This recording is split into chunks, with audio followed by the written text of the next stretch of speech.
Hello, I'm Sarah Painter. I would like to explain how I'm represented by a hydrangea. When I was a child, my grandmother had a flower bush outside of her living room window. It always bloomed bright, vibrant blooms that always intrigued me. I later learned in life that that was a hydrangea bush. I would like to explain how I am represented by a hydrangea through the color of the flowers in relation to the soil they're planted in, the growth pattern of those blooms, and also the hydrangea seed itself. I believe that through expressing how I am represented through the hydrangea can also help others see in different aspects of their life that they are also represented by the hydrangea. My main points will be the relation of the bloom to the soil it's planted in comparison to myself and the environment that I am in, and my reaction. My second point will be the growth pattern of those blooms in comparison to my personal life.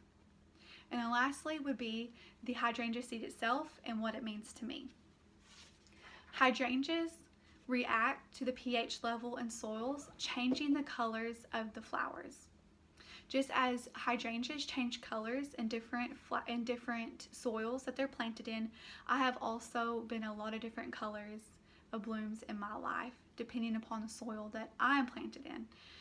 My grandmother had bright blue hydrangeas, and I have bought numerous hydrangeas that started out blue, and when I brought them home and planted them, they turned purple.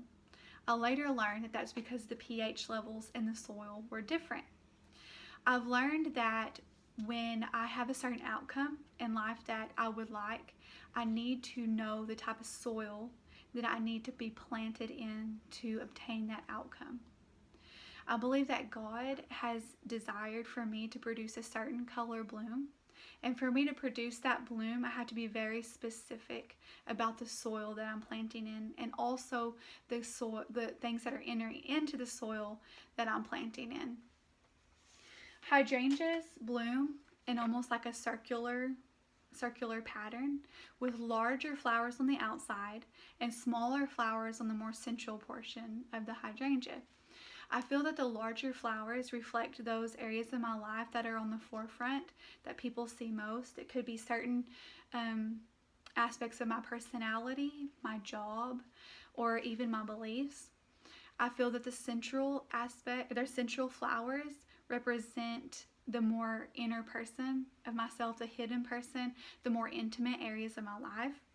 And even though those areas are smaller and they seem less important, they are almost more so important because they make up that fullness of the flower. They create the fullness and beauty. Without that, it wouldn't be the same. Lastly is the seed. Hydrangeas get their name from the seed itself.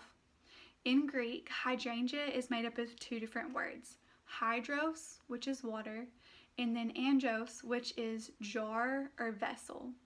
Just as the hydrangea seed represents water vessel, I feel that I also the hydrangea also represents the water vessel of myself. I believe that I was created, even before I was planted, even before I bloomed, I was created to hold water.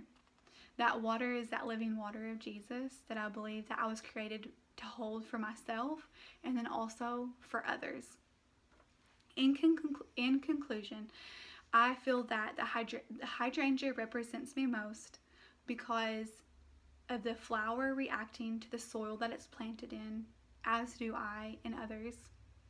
The bloom pattern on the hydrangea with the flowers on the outer parts being that forefront of your life, and then those more central, very important aspects of our life, and then also the seed itself representing us as water carriers, those vessels carrying the living water of Jesus. There are some aspects of my life that I cannot control, but what I can control is the soil that I choose to plant myself in and what comes into that soil. I can also make the choice to be a vessel to carry that living water for myself and others. We can all be represented by the hydrangea. We are all created by Him and for Him to be those vessels to carry water and bloom a unique and important bloom. Thank you.